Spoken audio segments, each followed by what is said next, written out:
بسم اللہ الرحمن الرحیم۔ السلام علیکم عزیز طلباء، امید کرتا ہوں آپ کے مزاج بخیر ہوں گے۔ اردو گرامر کا جو ہمارا سلسلہ جاری ہے اس میں آج ایک نیا اور دلچسپ موضوع لے کر آپ کی خدمت میں حاضر ہوا ہوں۔ ہمارے آج کے سبق کا عنوان ہے تشبیہ اور تشابہ، دونوں میں فرق کیا ہے۔ سبق کو شروع کرنے سے پہلے آپ تمام نئے طلباء سے گزارش ہے کہ چینل کو سبسکرائب کریں، اور جو حضرات نئے ہیں وہ تمام ویڈیوز کو تسلسل کے ساتھ مکمل دیکھیں اور سمجھیں تاکہ آپ کا ربط ہمارے ساتھ بن جائے۔ تشبیہ اور تشابہ، دونوں میں کیا فرق ہے، یہ آج کا موضوع ہے۔ اچھا عزیز طلباء، پہلے تو یہ سمجھیں ان دونوں کا معنی جو ہوتا ہے لغت میں، دونوں کا معنی مماثل قرار دینا ہوتا ہے، اور دونوں میں مماثلت پائی جاتی ہے، تشبیہ میں بھی پائی جاتی ہے اور تشابہ میں بھی پائی جاتی ہے۔ فرق کیا ہے؟ فرق انتہائی تکنیکی نوعیت کا فرق ہے۔ پہلے ایک اصول سمجھیں۔ ماہرین علم و فن یا زبان و ادب جو ہیں انہوں نے ایک اصول طے کیا ہے کہ جہاں تشبیہ کا عمل ہوگا تو وہاں دیکھا جائے گا کہ مشبہ بہ کے اندر جس صفت کی وجہ سے آپ تشبیہ کا عمل کر رہے ہیں، اس کی بنیاد بنا رہے ہیں، تو اس صفت کو دیکھا جائے گا کہ مشبہ بہ کے اندر وہ صفت کمال درجے کی ہے یا کم تر درجے کی ہے۔ اگر تو کمال درجے کی ہے تو وہ تشبیہ بنے گی، لیکن اگر صفت کمال درجے کی نہیں ہے تو محض مماثلت تو ہو سکتی ہے، تشبیہ نہیں ہو سکتی، تو اس مماثلت کو تشابہ کہہ دیا گیا ہے۔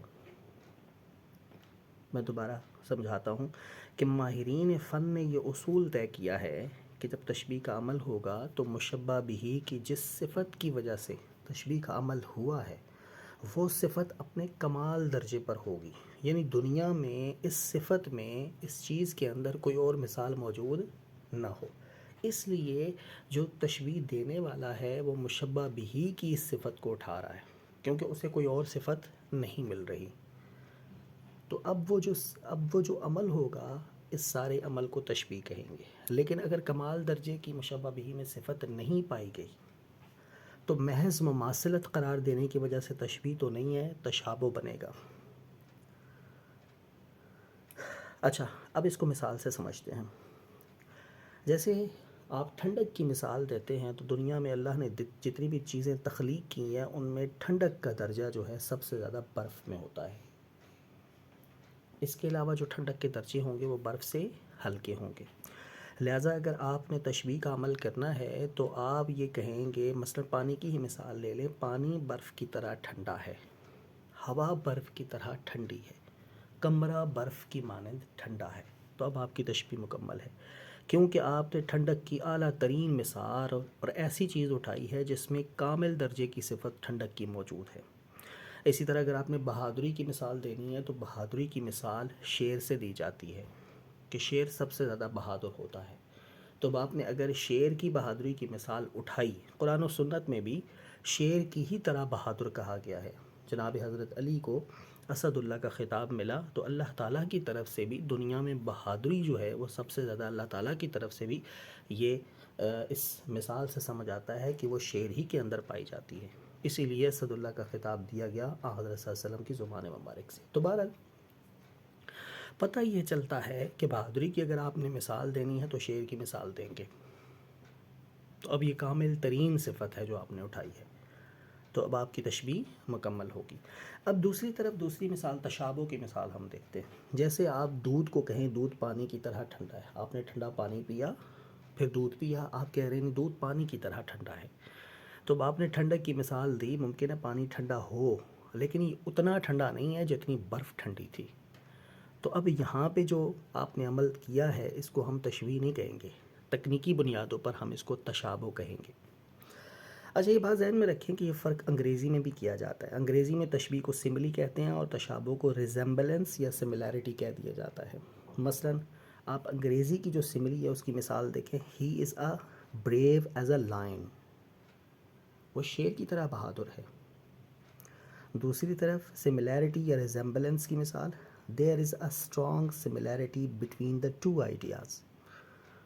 اب وہ دونوں آئیڈیاز کو آپس میں تشبیہ، آپس میں مماثل قرار دیا گیا ہے، لیکن ہم اس کو تشبیہ نہیں کہیں گے، جسٹ ریزمبلنس کہہ دیں گے یا سملیرٹی کہہ دیں گے۔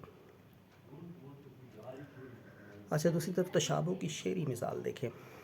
مثلا مرزا سودا کا شعر ہے مشہور: انوری سعدی و خاقانی و مداح تیرا، رتبہ شعر و سخن میں ہے بہم چاروں ایک.